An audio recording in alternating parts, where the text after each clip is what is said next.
Welcome to Win the Day with Wasson, presented by MarketScale in partnership with WTD Consulting. Let's deep dive into the principles and perspectives that have shaped the winning mindsets with our guests focused on driving people performance.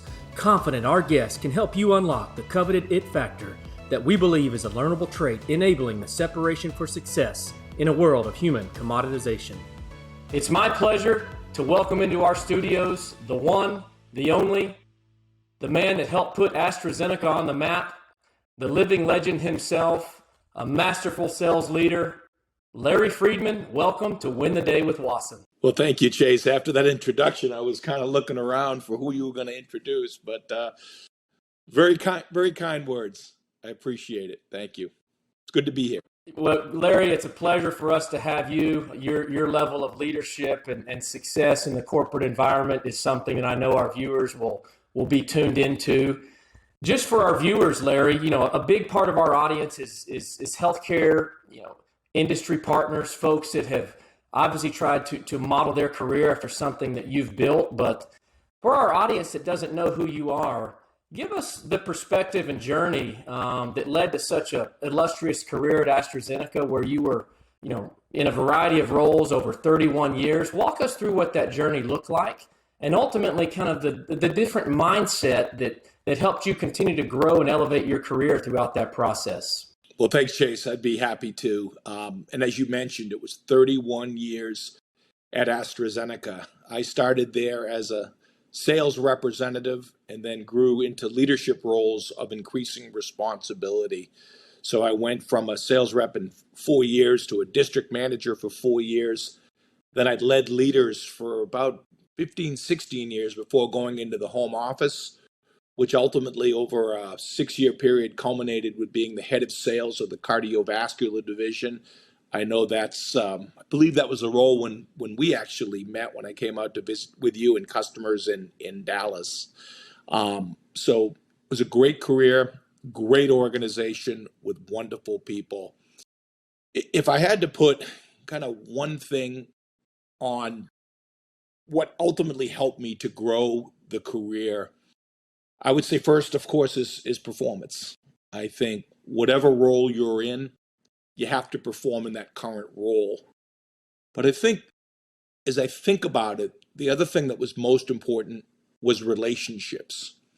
Relationships that I had with people that were on my team that may have reported to me. Relationships that I had with peers, and also relationships with those that were senior in the organization. And those were sincere, genuine, authentic relationships.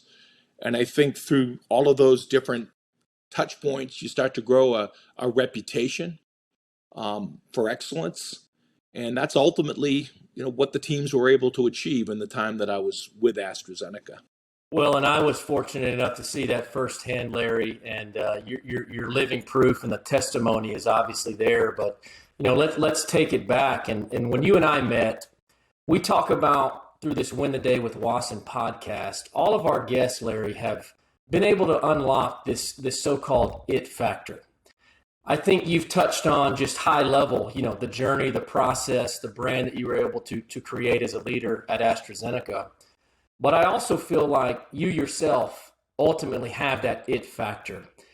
And through your kind of commitment to the teams that you led, the thing that I always watched and admired about your leadership style is you brought out those quote unquote it factors amongst your leaders that ultimately transcended to the teams that they led. So for our audience, especially those that have built a career as healthcare industry partners, what were some of the things that you really landed on as a leader with your managers, with your personnel, that you feel brought out that greatness that you've talked about, that I guess is the reason all those trophies are there behind you? Yeah, they were there. I didn't just put them for the podcast for those that might, have thought I did some housekeeping. But, Chase, at the risk of oversimplifying it, because I think many things are simple. They say that common sense can sometimes be the least common of the senses. And I would say showing a genuine care and concern for other people. and having them feel that. Um, and that transcends just, your professional life. That transcends ultimately who you are as a person, who you are as a friend, who you are as a neighbor, who you are even within your family. So when I reflect on that, I hope that that's what people felt from me, because I was very sincere in my approach to them.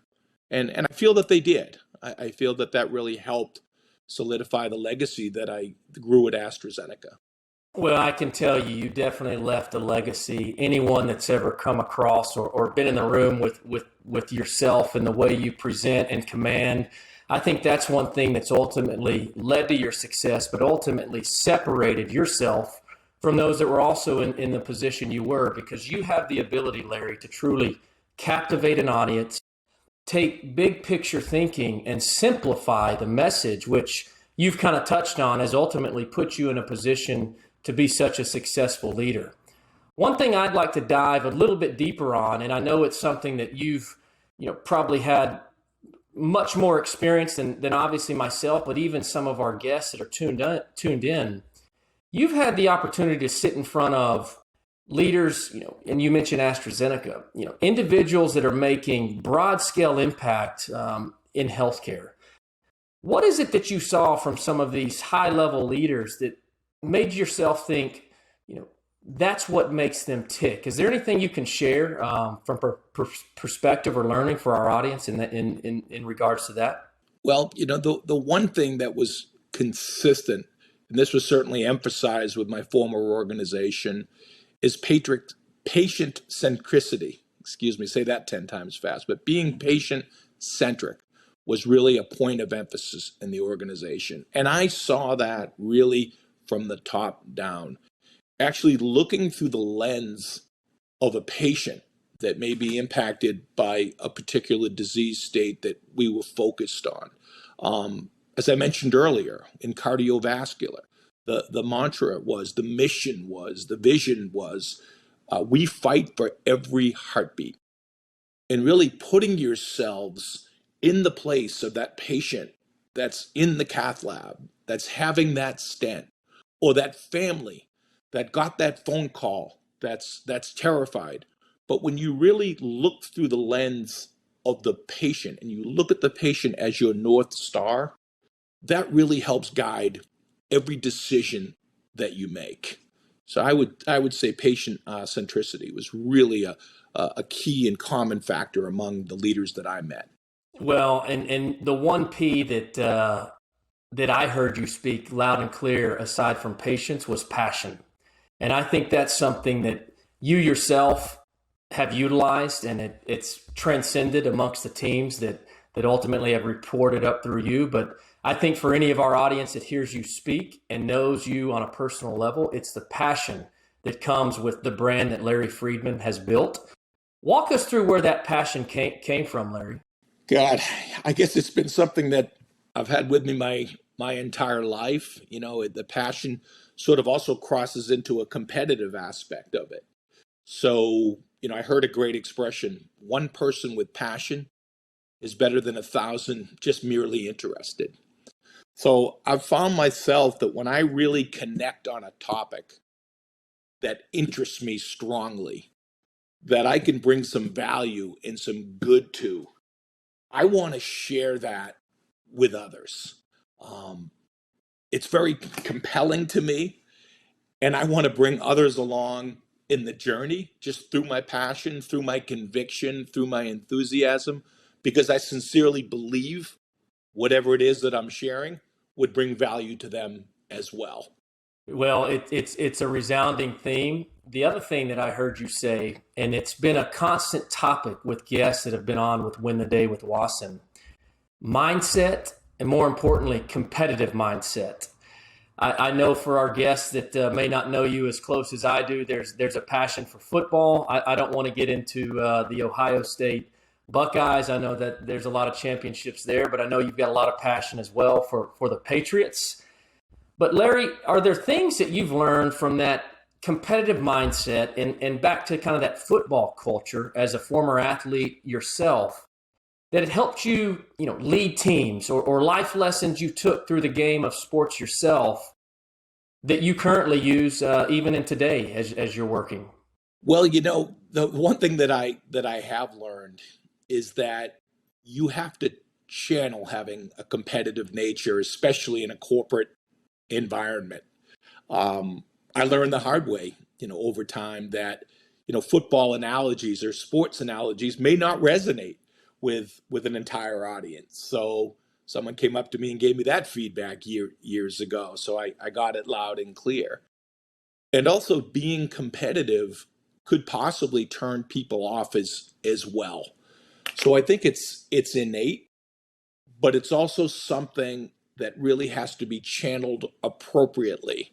Because if your brand is that you're competitive, but you're out for yourself, you're not thinking of the greater good of the team, the greater good of the division, or the greater good of the organization, that is a gap and a barrier to career growth, and it will stunt you immediately. So for those that do have that uber competitive spirit, I think you have to know there's a time and the place for it and to channel it properly in corporate America. Larry, those are tremendous points. I've had to actually, check myself over the years, realizing that, it's not 4th and 1. No one's putting on the pads. But I do think that mindset, that kind of chip on your shoulder as far as wanting to win, wanting to perform, thinking about that patient that you talked about is really, what created the separation for yourself and the teams that you continue to lead. So really appreciate you sharing that. One topic I'd like to dive into, and you touched on it just a little bit. You had success for many years, Larry, in a large corporate environment where you had to work through many different personalities. You had to navigate not only external performance, but internal performance as far as developing your brand.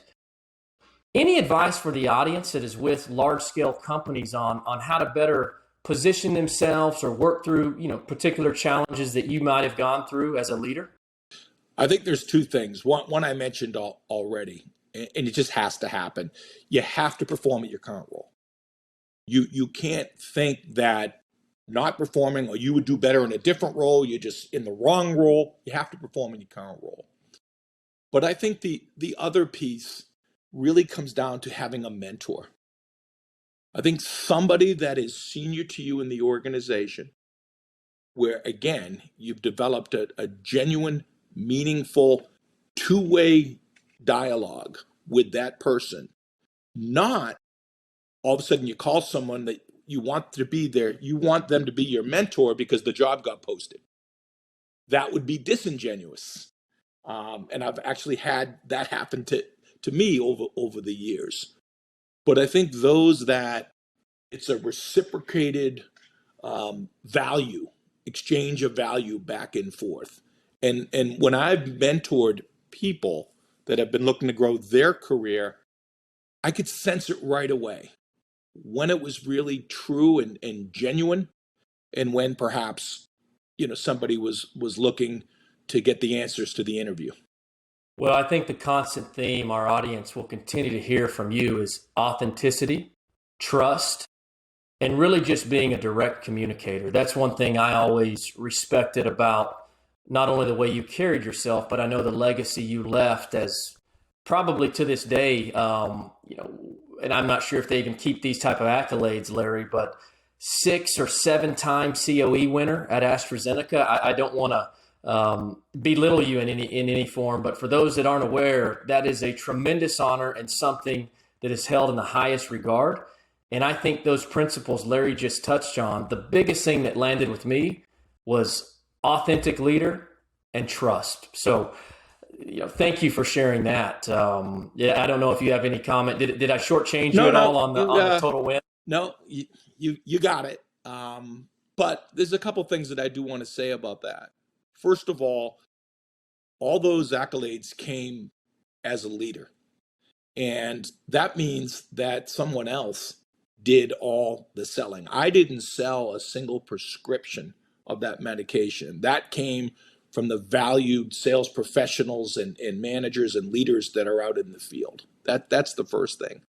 But I think the other thing, and I've talked a lot about, relationships, and that always doesn't mean that it's, mom apple pie in baseball, because relationships also help you form a foundation for trust. And I think with that trust, you can be more candid and perhaps more direct when you need to be. So there's another expression, I'm sure I picked these up along the way, but constructive or candid feedback without a relationship lands as criticism. And I'm sure throughout your career and also just through, athletics, it was those coaches or those leaders or those managers or directors, they could speak to you in a certain way because you respected them and you trusted them and you knew what their intention was.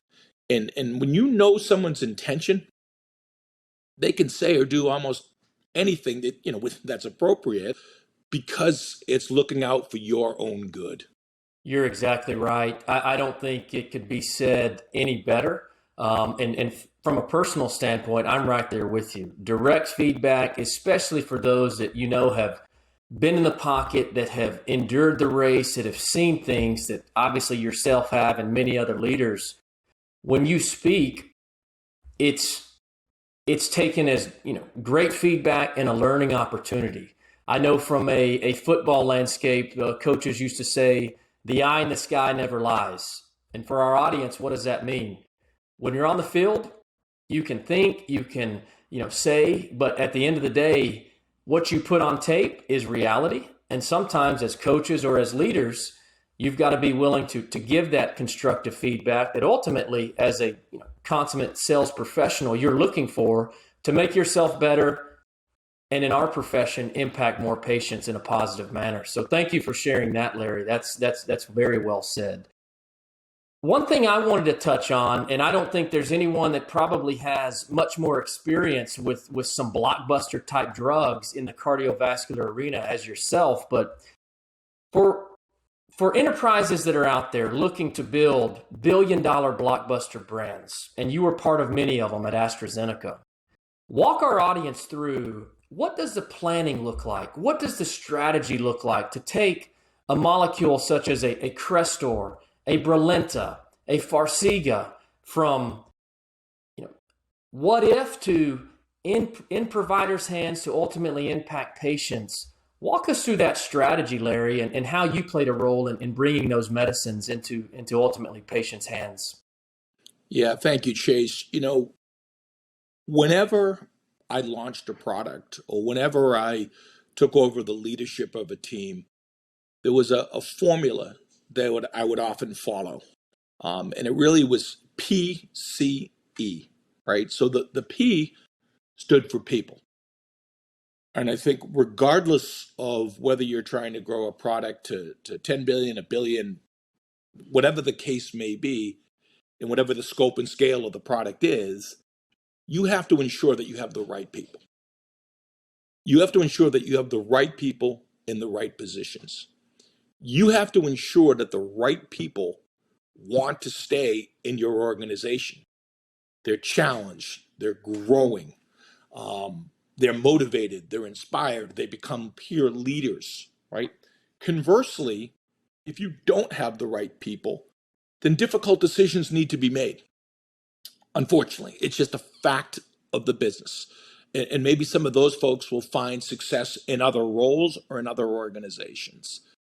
And then around people, you have to consider that the middle, because the middle's always the largest population.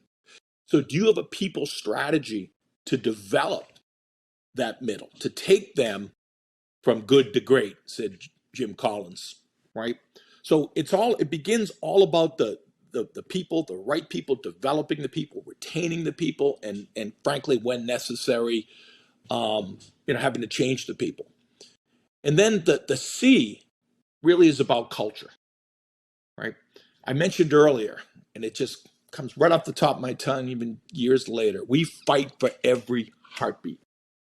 Do you have 500 people or 300 people or 100 people, whatever again, scope and scale of the organization is, that are looking through that lens that want to do good things on behalf of the patient and the patient's family. There's a common mission, there's a common purpose, there's a common value, and they want to be a part of something bigger than themselves. I just recently read, as it relates to culture, culture is how people feel about their jobs on Sunday night and Monday morning. So when you have those people that are fully engaged, that are, for lack of a better word, fired up to get out there and make a difference on behalf of patients, well, you've got a darn good culture. And then the E stands for execution. And I don't mean just counting calls, although there's a component of making certain that the calls are placed on the right doctors with an appropriate frequency in order to drive the business. But execution transcends more than just making calls on the right, HCPs or whatever business that you're in. Execution can be, are you putting your resources in the right places? Are you getting an ROI? How are you measuring that resource allocation? How is the message landing? As a sales representative or sales professional, do you know the strategy? Are you able to articulate that strategy to the customer in a way that it resonates so they prescribe your product for the appropriate patient? So that's a summary of something that I think your listeners can take. PCE, I actually just wrote an article on that topic on LinkedIn, and it's something that has consistently worked, whether it's, again, a new team, a new indication launch, a new product launch.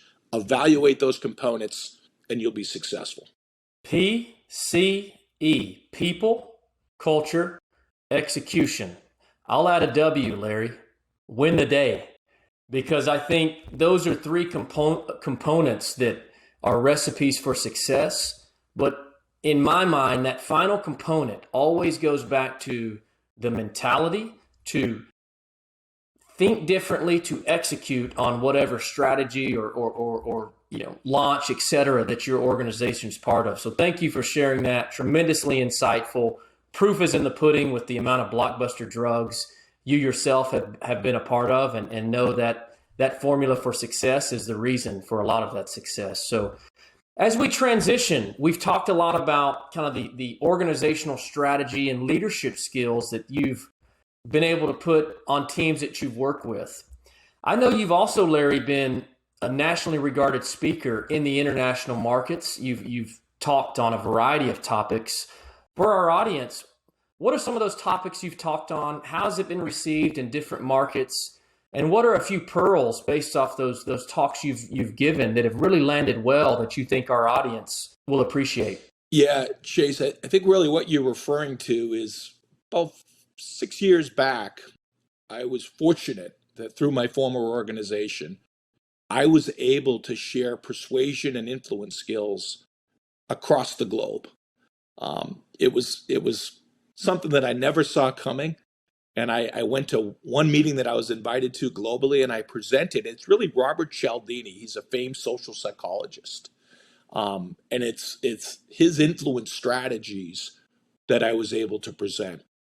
And really the interest in that it astounded me, to be perfectly honest with you, but it made perfect sense because those influence strategies are very easy to learn. They're very easy to teach.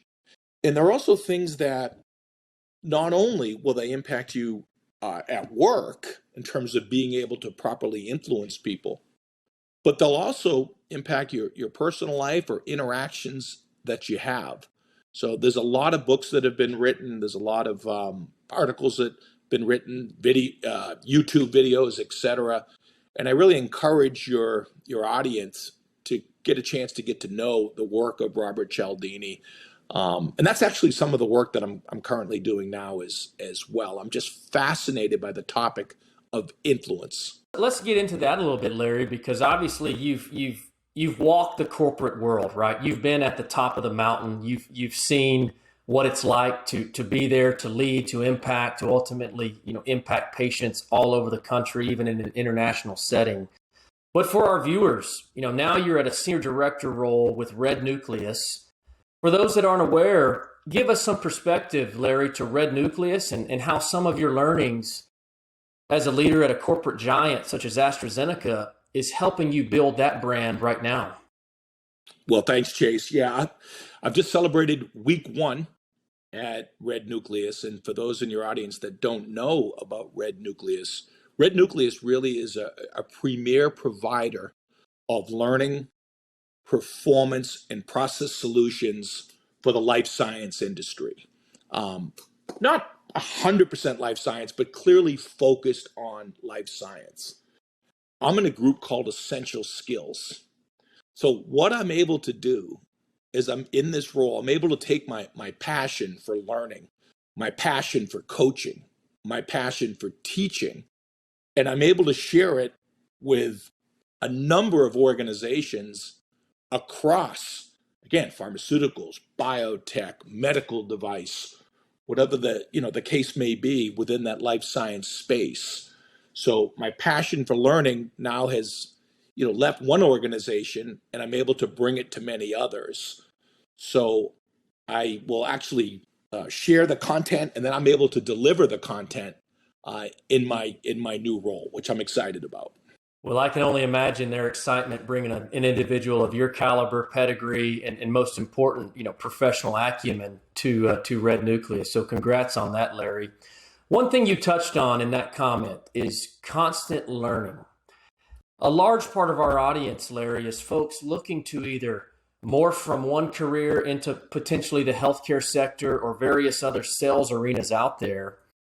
When we talk about constant learning, what's some interview tips or advice you would give to a younger audience coming out of college that really has never sat in a room with an individual like yourself?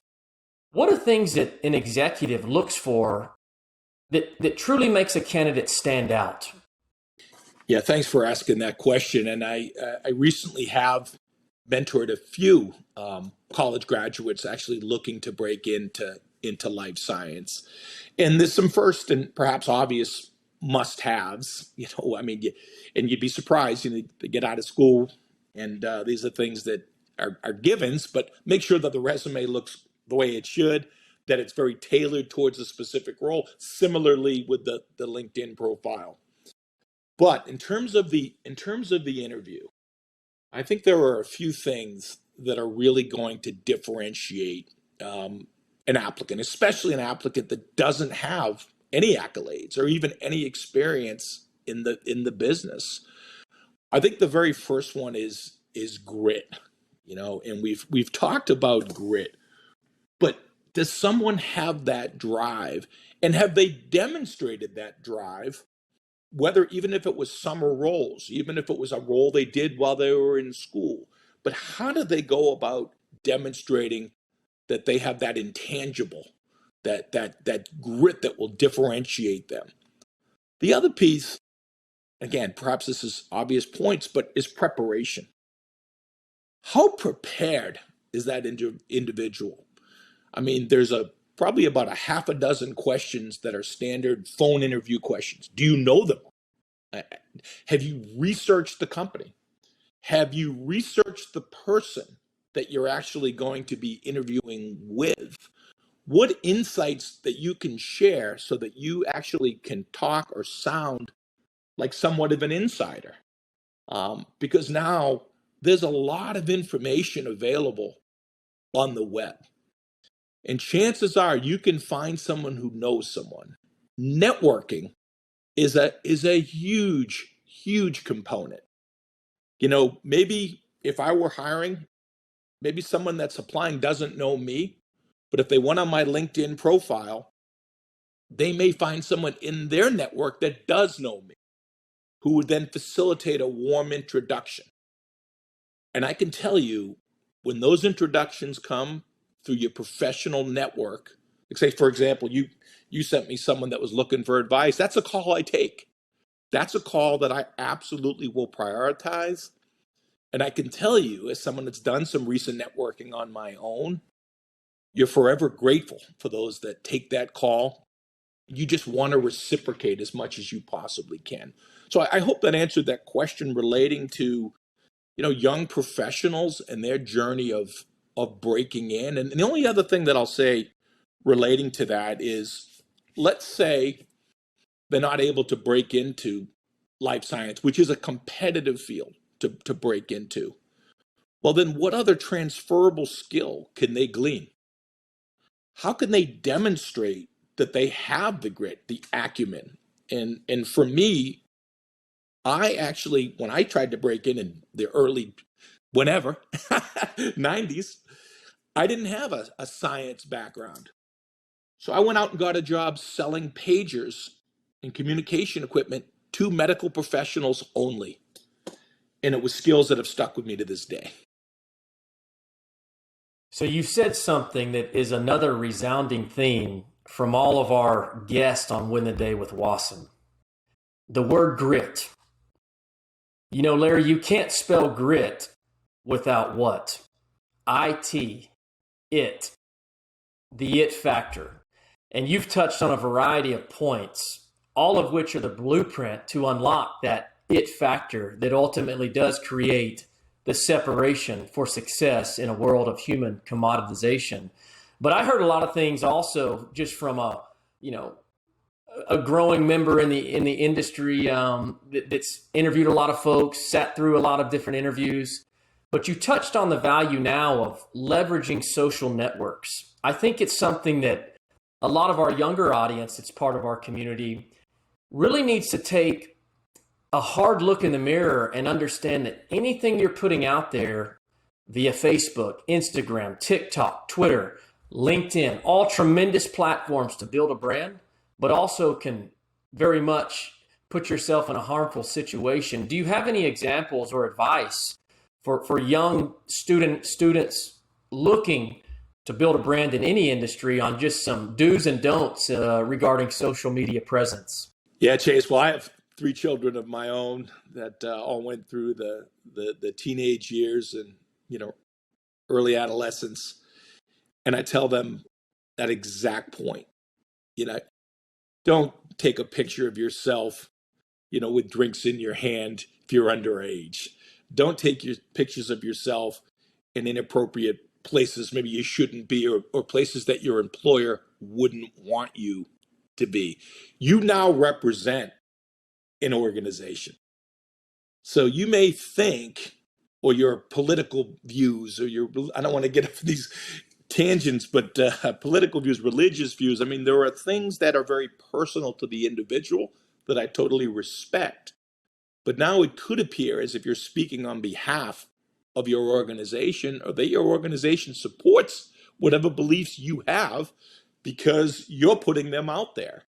So it's really gotten to the point where I don't know that there's any such thing as a private social media page. It's out there. Someone can see it. That's right. And a big part of, advice we've had from other guests, and you've touched on it also, Larry, is personal branding can make or even break yourself in a corporate environment. And it can also leverage a lot of corporate success for the individual entity that, he or she represents as they continue to scale their own personal brand. So really appreciate that. You mentioned family, and I know that's something you're very passionate about. One thing I'd like to dive into, especially an individual like yourself that's sat in the highest level of executive sales leadership with as we keep touching on, a large top 3 most well-respected biopharmaceutical organizations in the world.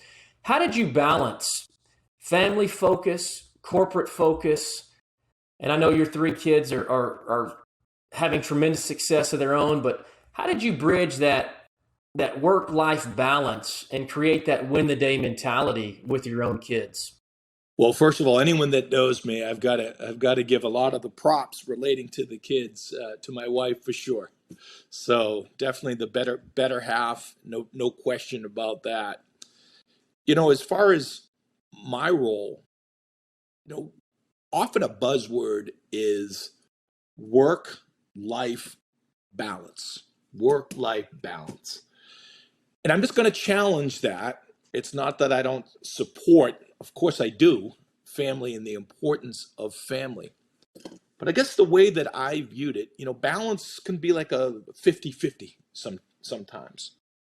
I like to look at it as family work flexibility. And that's something, again, that I've encouraged anyone on my team to fully leverage when appropriate. So what does that mean? Well, the balance, like I said, it's 50-50. Well, I'm working now, so I'm not family now, that type of thing. That's not the case. But there's going to be situations where you need to be all in at work, whatever it is. Maybe there's 3 weeks left in the quarter. You've got to do everything you can. You've got to be immersive in what you're doing. But then there are family events that are extremely important as well. I mean, I was able to coach, and it was a pretty big commitment, my son's Pop Warner team, football team, for like 5 years while working 60 plus hours a week because there was flexibility. There were times when I said, okay, this trip, I'm going to take this trip at the beginning of the week. I still took the trip, but I was flexible that I was back, say by Wednesday, so that I was able to be there for the balance of the week and of course the game on the weekend. So I would say it's that flexibility, knowing when to say when. Um, and I think the other thing, and honestly, Chase, this was a learning, and this was something that I acknowledged that I could have done a better job of. But if you have to travel, and many of us do have to travel, still do everything you can to make the time to connect. The kids' worlds are texting, the kids' worlds are FaceTime and things like that. And as I reflected on my time at AstraZeneca, I think frankly I could have done a better job, and I think my now adult kids would probably agree to reach out to find that 10 minutes when you're sitting in the hotel room or you're in transition from one meeting to the dinner program. So I would give that advice to others as well. No, I think it's great advice, even for myself. Two young boys. I think any great sales professional will tell you their most prized possession, and you touched on this, is their spouse at home, and obviously I think you outkicked your coverage, so kudos to you. I've done that Sure have. myself, but I think but I think the one thing that really resonates to me personally is, for guys, girls, our entire audience that are wired, full tilt, full time, kind of that win the day, let's make it happen. You've got to also prioritize when to put family first, but ultimately knowing that, your paycheck, the 15th and the 30th, depends on your performance, which you touched on. So there is that balance of flexibility. But I think the things you've really hit on that have landed well with myself, and I know our audience, is prioritizing time. And whenever you are in that business mode, you're wired to win the day. But the other thing I took from it, Larry, and I've always admired this from you, is I think the great leaders I've been around, yourself, you're the same person at work as you are off the clock, so to speak. And that's one thing that I think as a leader, that authenticity piece that you touched on is so important. Can you elaborate or deep dive into any of those principles that help shape that mentality for you? I can't think of a specific time or place or really how that trait sort of spawned, if you will. But I will say that in order to be an authentic leader, in order to be an authentic person, I think you have to be that same person wherever you are and whatever you're doing. And let me tell you what I mean by that. Um, my selling team at our former organization, they knew that I cared about them, um, and they did a great job. But once I've left, if all of a sudden that connection, that mentoring, that care, that concern went away, then what type of imposter or poser would I be? Right? So I love hearing from people from the past because I cared, and it's an opportunity with truly nothing to gain to help someone that I care about. Um, and I think that comes back to what's the type of legacy that you have. And I'm certain you've remembered, again, coaches and leaders. I could reflect, God, on my first district sales manager, my first national sales director. I mean, these are people that made an impression, and that was, several years ago. And I think you want to aspire to be that person in someone's life. Well, obviously, leaders set the culture, they set the vision. And Larry, I know the impact you've had on the people, which has been a resounding theme as you've kind of talked across your journey.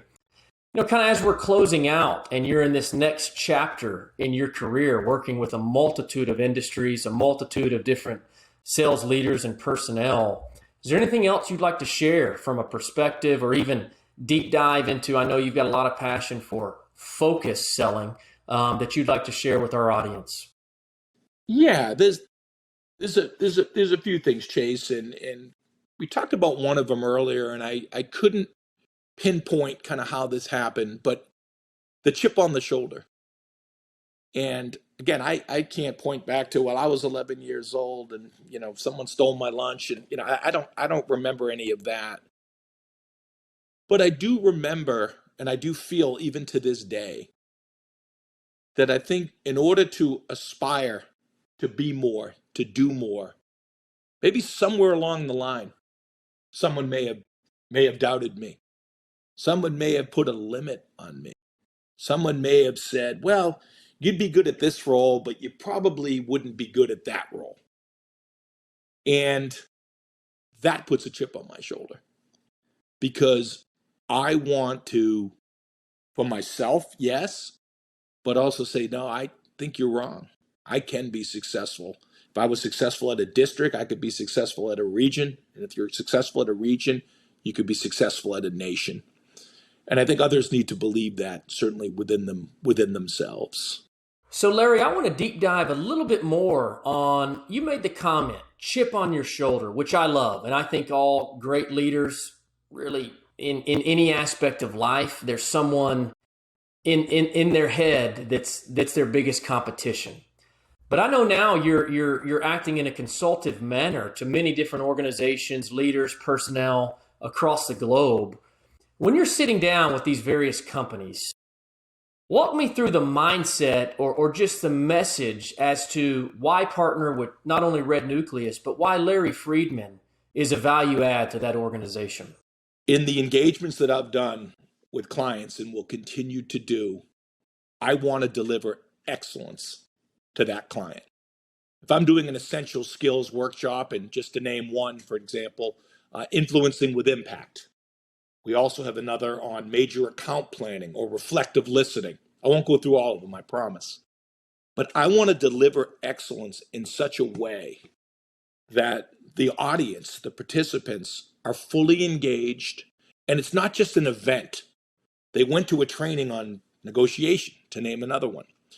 And they came away with tangible, actionable items that will make them more effective negotiators. And I'm truly immersed in their experience, and I'm truly invested in the client and in the organization. And I really want to see them do really, really well. And I'm just loving that aspect of it. And again, the teaching, the coaching, the mentoring, the listening. I mean, just being there, right there with that group, and then helping them to get better at their skills, at their essential skills. Well, I can only imagine the ROI that comes with that, both from the organization's perspective and also yourself. I know the passion that obviously you lead with, and I know that is going to be received very well from the clients. I think, Larry, can't thank you enough for the blueprint that you've really laid out to our Win the Day community. What I took away and what I really hope our audience really focuses in on, PCE. People, culture, and execution. One thing we like to end, Larry, with our audience, and it's not near as profound as PCE. We rise, we grind, we shine, we impact. Thank you for our community for tuning in. It's been a pleasure having Larry Freedman on with Win the Day with Wasson, and we look forward to the next episode. Larry, thank you, continued success, and know you will continue to win the day. Thank you for having me. Really honored to be here. It's been a great experience working with you. I wish you continued success in your career and beyond with your family. And again, great to see you and thank you.